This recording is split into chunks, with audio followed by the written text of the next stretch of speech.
വിശുദ്ധ മത്തായി എഴുതിയ സുവിശേഷം അധ്യായം 26 വാക്യങ്ങൾ 6 മുതൽ 13 വരെ. ബഥാനിയായിലെ തൈലാഭിഷേകം.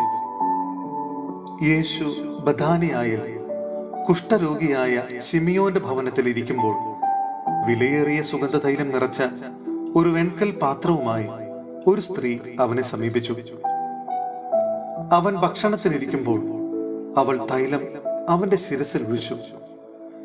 ഇത് കണ്ട ശിഷ്യന്മാർ കോപത്തോട് പറഞ്ഞു, എന്തിനീ പാഴ്ചെലവ്? ഈ സുഗന്ധ തൈലം നല്ല വിലയ്ക്ക് വിറ്റ് ദരിദ്രർക്ക് കൊടുക്കാമായിരുന്നില്ലേ?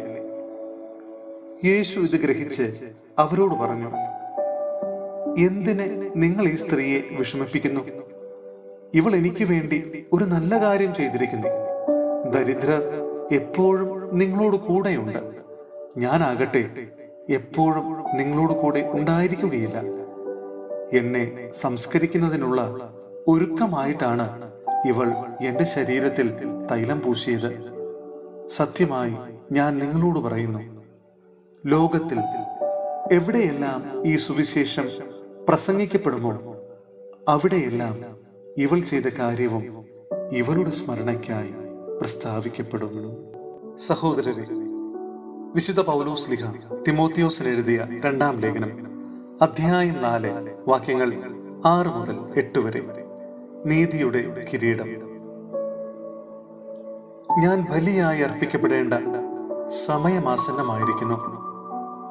എന്റെ വേർപാടിന്റെ സമയം സമാഗതമായി.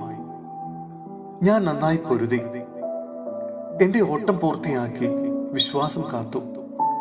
എനിക്കായി നീതിയുടെ കിരീടം ഒരുക്കിയിരിക്കുന്നു. നീതിപൂർവം വിധിക്കുന്ന കർത്താവ് ആ ദിവസം അത് എനിക്ക് സമ്മാനിക്കും. എനിക്ക് മാത്രമല്ല, അവന്റെ ആഗമനത്തെ സ്നേഹപൂർവം ഉറ്റുനോക്കിക്കൊണ്ടിരിക്കുന്ന എല്ലാവർക്കും.